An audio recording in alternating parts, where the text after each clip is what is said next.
வணக்கம் நண்பர்களே. எல்லாரும் எடையை குறைக்கிறதுக்கு ரொம்ப கஷ்டப்படுவாங்க. சரி, எப்படி டயட் இருக்கிறது, எப்படி எக்ஸசைஸ் இருக்கிறது அப்படின்லாம் நம்ம பயங்கரமாக ட்ரை பண்ணிகிட்டு இருப்பாங்க. ஆனால் எடையை வெற்றிகரமாக குறைக்கிறவங்களுக்கு சில பிரச்சனைகள் இருக்குங்க. அதில் ஒரு முக்கியமான விஷயந்தான் லூஸ் ஸ்கின். அதாவது நம்ம தோல் வந்து அப்படியே தொலைன்னு ஆயிடுறது. சரிங்களா, சாகி ஸ்கின்லாம் சொல்லுவோம் இல்லைங்களா, அந்த மாதிரி. இந்த தொலைன்னு தோல் ஆகாமல் நிறைய பேர் வந்து எடை குறைக்கும் போது, சார் நான் எடை குறைக்கும் போது இளமையாக இருக்கணும் அப்படின்னு எதிர்பார்ப்பாங்க. சரிங்களா, அதுவும் பர்டிகுலராக பெண்கள். ஐயோ தோல்லாம் சுருக்கம் வந்துருச்சுன்னா அவ்வளோதான் அப்படிம்பாங்க. இந்த தோல் சுருக்கம் வராமல், தோல் தொலைன்னு ஆகாமல் எடையை குறைக்கிறது எப்படி, அல்லது எடையை குறைச்சிட்டு அப்படி ஆயிடுச்சுன்னா எப்படி அதை மறுபடியும் நார்மல் ஆக்குறது, அதை பற்றி இந்த காணொலியில் விரிவாக பார்ப்போம்.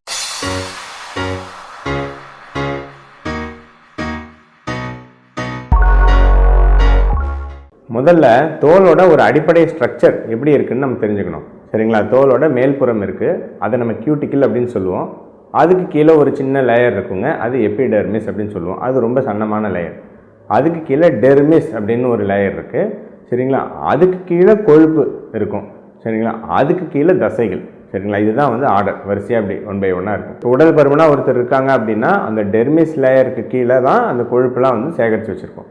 சரிங்களா, அதுதான். ஆனால் அந்த டெர்மிஸ் லேயரில் நம்ம தோல் வந்து ஸ்டிஃபாக இருக்கிறதுக்கு, சரிங்களா, இப்போ வந்து இள வயதில் பார்த்திங்கன்னா தோல் ஸ்டிஃபாக இருக்குது.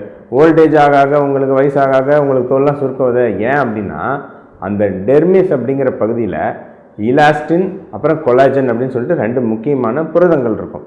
இதுதான் நமக்கு ஒரு ஸ்டிஃப்னஸை கொடுக்கக்கூடியது. உங்களுக்கு வந்து அந்த தோல் வந்து ஒரு ஸ்டிஃபாக இருக்கிறதுக்கு, ஒரு பில்டிங்கெல்லாம் ஒரு தூண் இருக்கிற மாதிரி அதுதான் வந்து ஸ்டிஃபாக இருந்து நமக்கு தோல் வந்து சுருக்கம் இல்லாமல் பார்த்துக்குது. இந்த இலாஸ்டின் அண்ட் கொலாஜன் வந்து பார்த்திங்கன்னா ஏஜ் ஆக, இப்போ ஏன் வயதாகும் போது தோல் சுருக்கம் வருது அப்படின்னா, வயது ஆக இந்த இலாஸ்டின் கொலாஜன் வந்து கொஞ்சம் கொஞ்சமாக வந்து டீநேச்சர் ஆகி உங்களுக்கு அந்த புரதங்கள் வந்து உங்களுக்கு புரோட்டீன் எல்லாம் டேமேஜ் ஆகிடும்.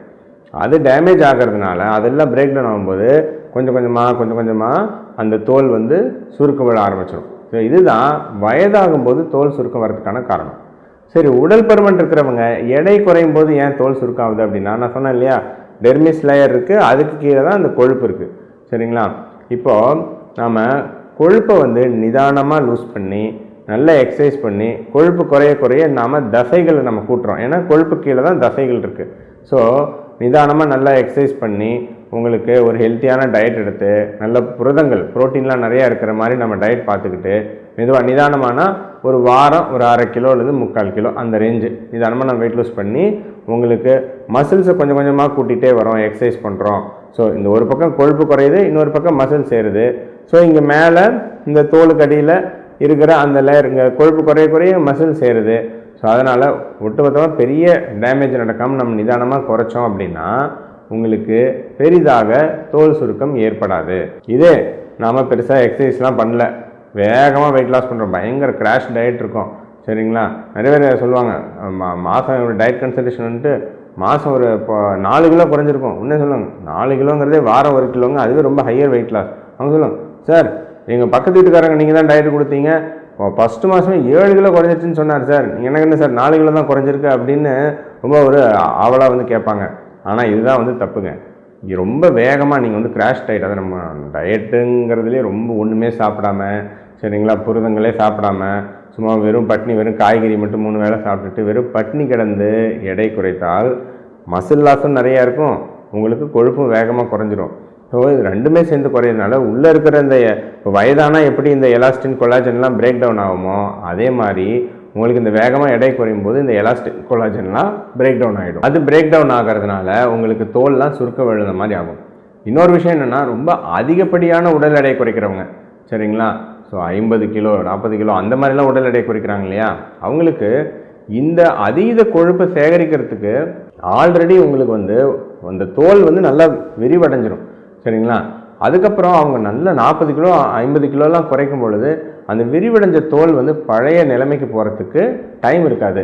அதனால் அதுவும் இன்னும் வேகமாக வெயிட் லாஸ் பண்ணுறாங்க. அதுவும் இந்த பேரியாட்ரிக் சர்ஜரி அதெல்லாம் பர்டிகுலராக வேகமாக வெயிட் லாஸ் பண்ணும்பொழுது வந்து பார்த்திங்கன்னா டக்குன்னு வந்து தோல் வந்து சுருக்க ஆகும்போது உங்களுக்கு அந்த எக்ஸ்ட்ரா தோல் எக்ஸ்ட்ரா தோல் எங்கே போகுங்க, தனியாக காணாமையாக போகும், அது அங்கேயே தானே இருக்கும். ஸோ அந்த உள்ளே இருக்கிற அந்த எலாஸ்டின் அந்த கொலாஜன்லாம் வந்து வலுவிழந்து உங்களுக்கு வந்து அப்படியே தோல் வந்து அப்படியே தொங்க ஆரம்பிச்சிடும், உங்களுக்கு வந்து சுருக்க விழ ஆரம்பிச்சிடும். ஸோ அப்போது இதை வந்து எப்படி தடுக்கிறது பார்ப்போம். இப்போ நான் சொன்ன அதே விஷயந்தான். ஸோ அப்போ வந்து அதீத ரொம்ப வேகமான உடல் எடை குறைப்பெல்லாம் பார்த்துக்கணும்.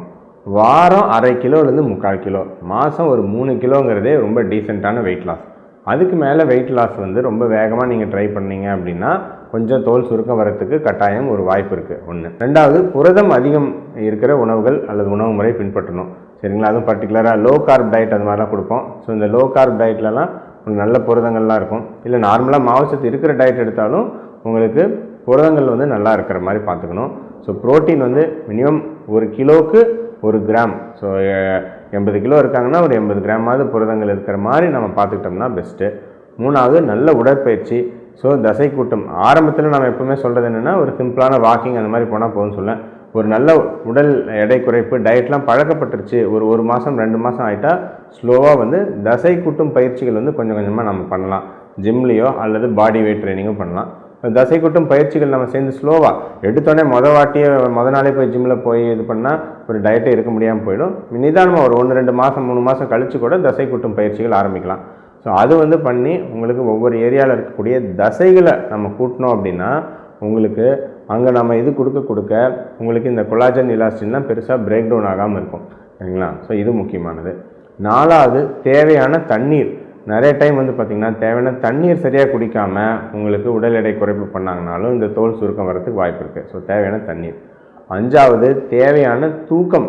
சரிங்களா? தூக்கம் சரியாக இல்லை அப்படின்னா தேவையான முக்கியமான இந்த growth ஹார்மோன் அப்படின்னு சொல்லக்கூடிய ஒரு முக்கியமான ஹார்மோன் சரியாக சுரக்காது. ஸோ இந்த growth ஹார்மோன்கிறது உடம்புல முக்கியமாக ஒரு அனபாலிக் ஹார்மோன். சரிங்களா? அப்படின்னா என்ன, தசைகளை உங்களுக்கு புரதங்களை வந்து உருவாக்கக்கூடிய தன்மை கொண்ட ஹார்மோன். அதுதான் அனபாலிக், கட்டுமானம் அப்படின்னு சொல்லுவோம். சரிங்களா? அந்த கட்டுமான தன்மை கொண்டது. ஸோ growth ஹார்மோன் நல்லா வரணும்னா நல்ல ஒரு நிதானமான தூக்கம் வேணும். ஸோ ஒரு 7 மணி நேரமாக தூக்கம் அது ரொம்ப அவசியம். அப்புறம் ரொம்ப ஸ்ட்ரெஸ்ஸு.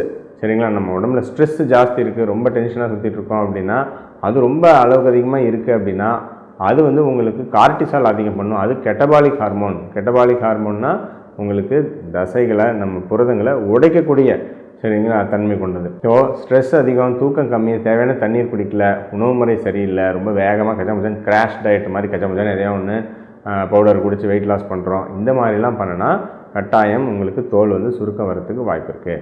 ஸோ இதெல்லாம் நம்மலாம் பண்ணாமல் இருந்தாவே உங்களுக்கு நிதானமாக நம்ம எக்ஸசைஸ் பண்ணி நல்ல புரதங்கள் எடுத்துகிட்டு வெயிட் லாஸ் பண்ணோம்னாவே உங்களுக்கு தோல் சுருக்கம் வராமல் இளமையான தோற்றத்தோடு வெயிட் லாஸ் பண்ணலாம். சில சமயம் இப்போ வந்து வயதானவங்களுக்கு பர்டிகுலராக 50 வயது 60 வயது அவங்களுக்கு ஆல்ரெடி அந்த வயது மூப்பு காரணமாக உங்களுக்கு இலாஸ்டின் கொலாஜன் வீக்காக இருக்கும். என்னோட ஒரு 50 வயது 60 வயது இருக்கக்கூடிய என்னோட நிறைய பேஷண்ட்ஸ் வெயிட் லாஸ் ஆகும்போது சார் ரொம்ப தோல் சுருங்குது அப்படின்னு சொல்லுவாங்க. இவங்களுக்கு ஒரு அளவு மேலே அதை தடுக்க முடியாது. ஏன் அப்படின்னு வந்து பார்த்தீங்கன்னா அவங்களுக்கு ஆல்ரெடி வயதாக இருக்கனால இயற்கையாகவே இலாஸ்டினும் கொலாஜனும் கொஞ்சம் லூஸாக இருக்கும்.